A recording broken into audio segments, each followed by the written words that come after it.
ये चैनल केवल मनोरंजन है। हम किसी भी तरह के अंधविश्वास को बढ़ावा नहीं देते। सब्सक्राइब करें और देखें फ्राइडे, एक दिल दहला देने वाली। सलोनी एक सामाजिक कार्यकर्ता थी। उसकी शादी कानपुर में हुई थी, लेकिन शादी के 3 महीने बाद ही सलोनी का तलाक हो गया और अब वो वापस अपने माता पिता के साथ पुणे में रहती है। लेकिन बात सिर्फ इतनी ही नहीं थी। लव मैरिज, वो भी दूसरे धर्म में। न जाने कितनी मुसीबतों से लड़कर सलोनी ने अपने प्यार को पाया था। सलोनी और उसका पति अहमद दोनों ने 5 साल के रिश्ते को बड़ी मुश्किल से शादी का नाम दिया था। दोनों के बीच में प्यार बहुत था। फिर ऐसा क्या हुआ कि उनकी शादी 3 महीने भी नहीं टिकी। दरअसल शादी के बाद जब मैं पहली बार अपने ससुराल गई थी तो सब कुछ अच्छा था। अहमद के घर वालों ने मुझे खुले दिल से अपनाया था। लेकिन वो कहते हैं ना, जिंदगी के पुराने राज अगर दफन ही रहे तो ही अच्छा होता है, क्योंकि अगर वो आज पर भारी पड़ गए तो हमारी जिंदगी को हमेशा हमेशा के लिए बर्बाद भी कर देते। वैसे मैं अहमद को बहुत अच्छी तरह से जानती थी। 5 साल के रिलेशनशिप में बिताया गया एक एक लम्हा हम दोनों को याद था। इनफैक्ट शादी के लिए मुझे अहमद ने ही प्रपोज किया था, जिसे मैं ना नहीं कह पाई।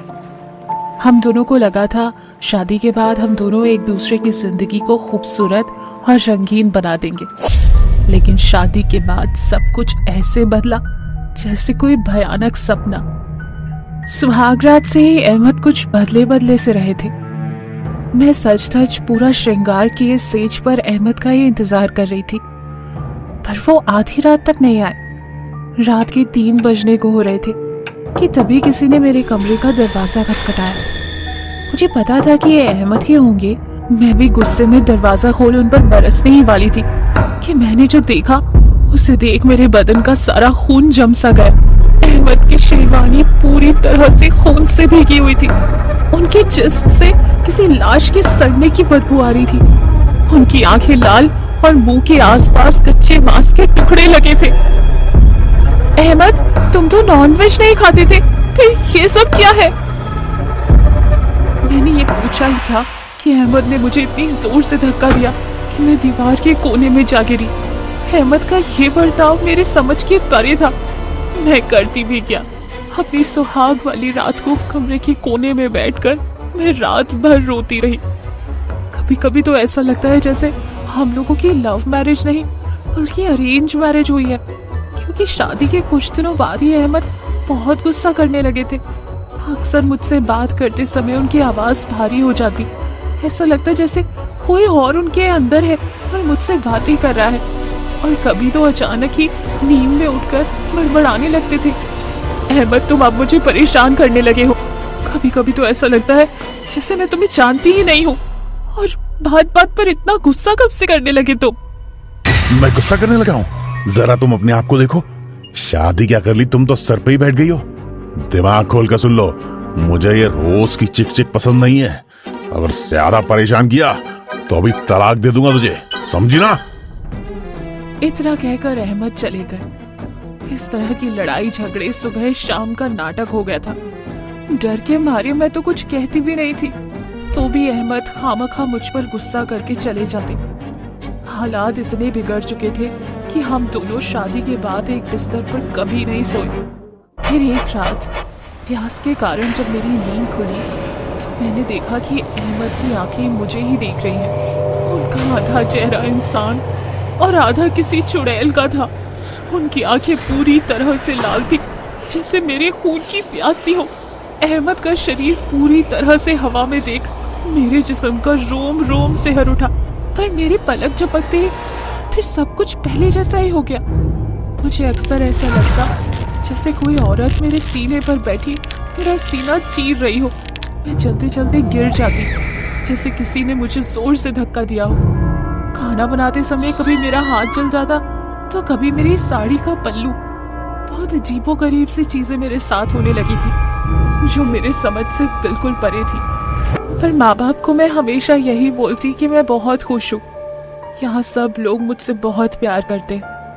माँ पापा भी मेरे झूठ को सच मानकर खुश हो जाते। पर सबसे ज्यादा हैरानी तो मुझे इस बात से थी कि मेरी सास ये सब देखकर भी चुप रहती।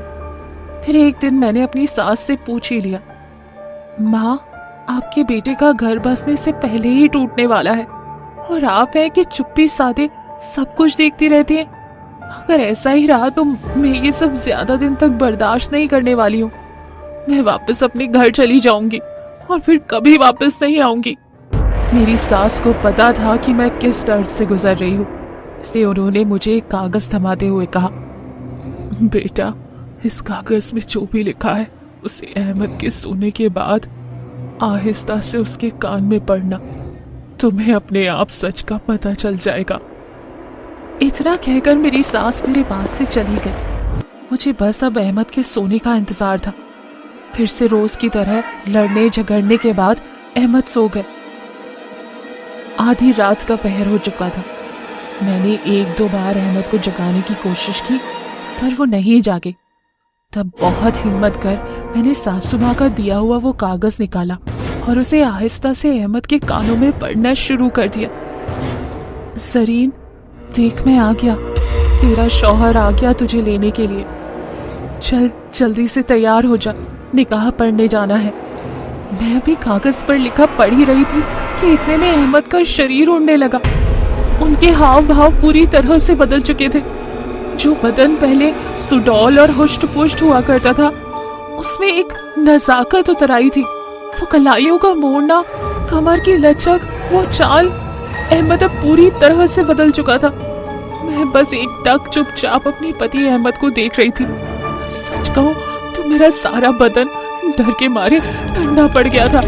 मुझे डर लग रहा था मेरे पति के चारों तरफ एक अजीब सा काला साया मंडरा रहा था और एक बार फिर से अहमद के जिस्म से लाश के सड़ने की बदबू आने लगी थी। अहमद मेरे बगल से उठकर सीधा आईने के सामने बैठ गए और अगले ही पल अपने चेहरे पर मेकअप और हाथों में मेहंदी लगाने लगे थे।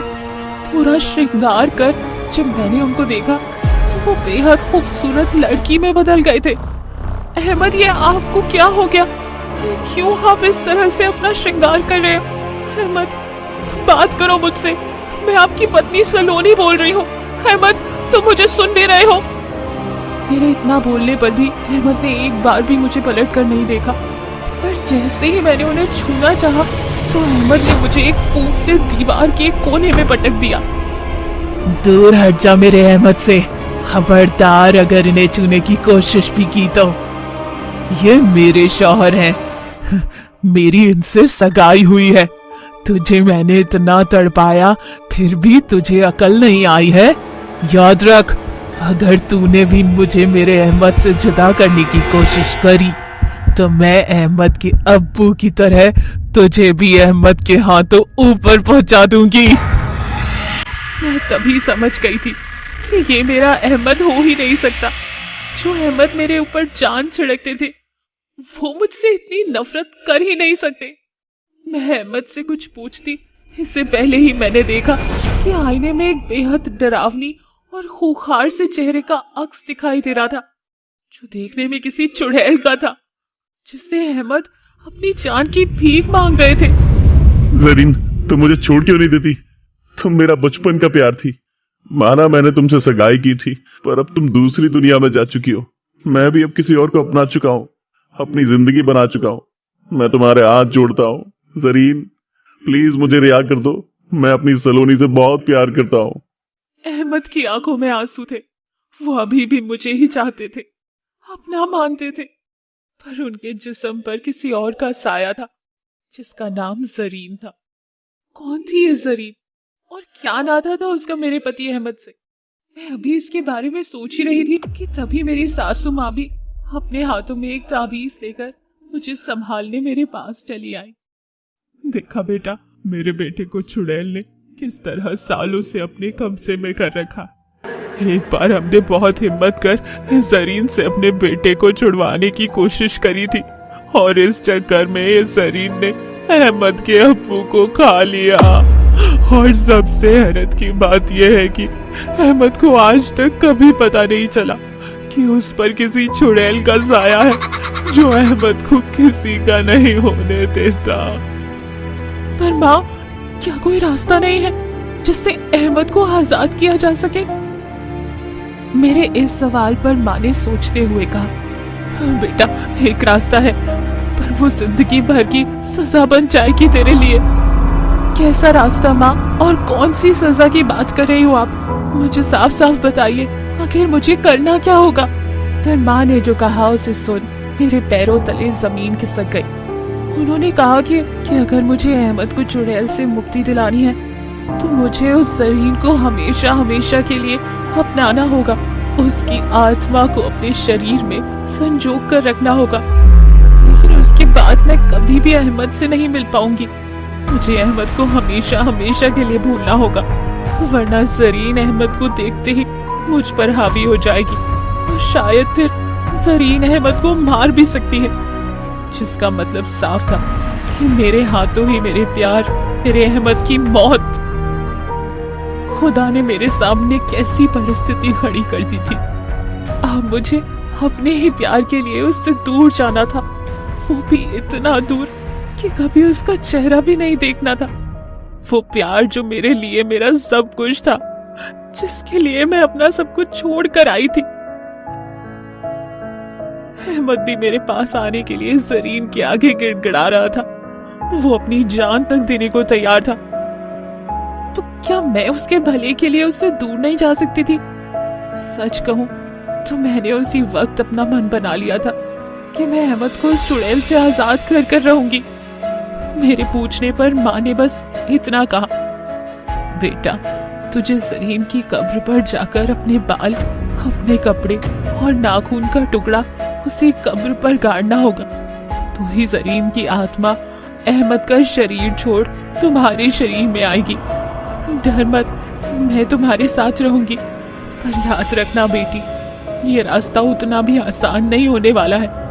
पर वादा कर बेटी, फिर कभी तू अहमद को अपना चेहरा नहीं दिखाएगी। माँ मैं अहमद से बेइंतहा प्यार करती हूँ और मैं वादा करती हूँ कि फिर कभी मैं अहमद को अपना चेहरा नहीं दिखाऊंगी। माँ से वादा कर हम दोनों कब्रिस्तान की ओर चल दिए। कुछ देर बाद ही माँ और मैं जरीन की कब्र के आगे खड़े थे। मैंने अभी कब्र की मिट्टी को छुआ ही था कि तेज हवाएं चलने लगी और उस कब्र से निकला काला साया मेरे जिस्म को चीरने लगा था। मेरे पीछे मेरी सासू माँ हाथ में ताबीज लिए मेरी हिफाजत के लिए खड़ी थी, पर उस काले साये ने मेरी सासू माँ को भी नहीं छोड़ा।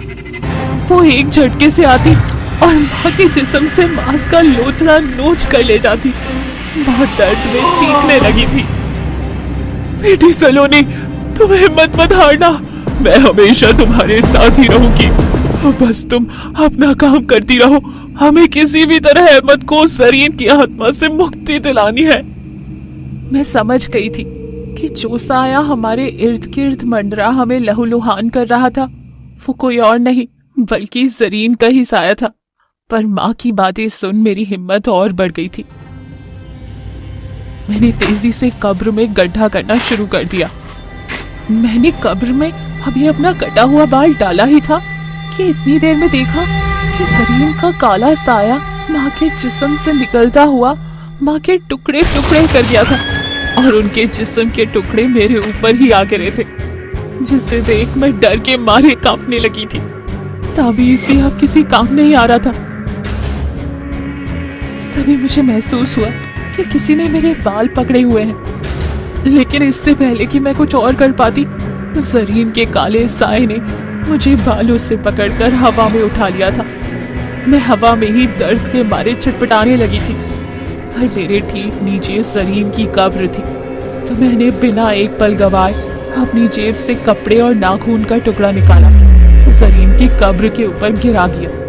नाखून और कपड़े के टुकड़े कब्र पर गिरते ही वो साया चीखने लगा, पर इससे पहले मैं जमीन पर गिरती जरीन की आत्मा मुझ में समा चुकी थी, जिसने मुझे एक खरोच तक नहीं लगने दी। जैसा कि माँ से वादा किया था, मैंने उस रात के बाद फिर कभी अहमद का चेहरा नहीं देखा। मैं कब्रिस्तान से सीधे अपना घर आ गई थी। अहमद मेरे घर आते मेरे माँ पापा से मुझसे मिलने के लिए गिड़गिड़ाते, एक तरह से भीख मांगते, चिल्ला चिल्ला कर पूछते कि आखिर मैंने उन्हें क्यों छोड़ दिया, क्या कमी रह गई थी उनके प्यार में। उन्होंने मुझसे मिलने के लिए लाखों जतन किए, पर एक बार भी मैंने उन्हें अपना चेहरा नहीं दिखाया, ना कभी उनके पास गई। आज मेरी शादी को 12 साल हो चुके हैं और मैं आज भी अपने पति अहमद से बहुत प्यार करती हूँ, पर बस अपने पति की सलामती के लिए मैं अपनी सौतन को अपने अंदर लिए घूमती हूँ, उसे कभी बाहर नहीं आने देती। आखिर वो मेरी सौतन जो ठहरी।